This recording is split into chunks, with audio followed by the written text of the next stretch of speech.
বড়দিন উপলক্ষে রাঙামাটির গির্জাগুলো সাজানো হয়েছে নানা রঙের বাতিতে। এসব বাতির আলোকসজ্জায় উৎসব আরও রঙিন হয়ে উঠেছে।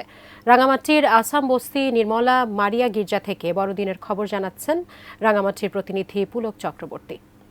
সকাল থেকে গির্জাগুলোতে শুরু হয়েছে সমবেত প্রার্থনা, প্রভু যিশুর বন্দনা, কীর্তন সহ নানা আয়োজন।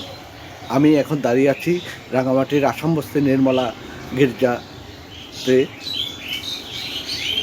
এই গির্জায় এখন প্রভু যীশু খ্রিস্টের বন্দনা শুরু হবে।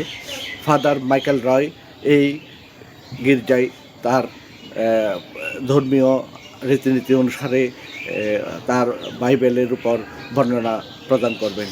সমবেত প্রার্থনায় যোগ দেবেন রাঙামাটি শহরের বিভিন্ন পল্লীতে থাকা খ্রিস্ট ধর্মাবলম্বী মানুষ।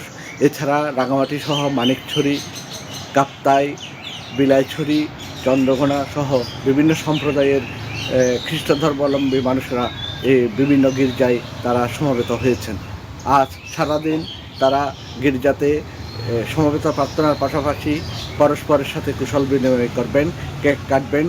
এছাড়া নানা ধর্মীয় রীতিনীতি অনুসরণ করে তারা আজ বড়দিন উদযাপন করবেন। এই ছিল রাঙামাটি থেকে সর্বশেষ।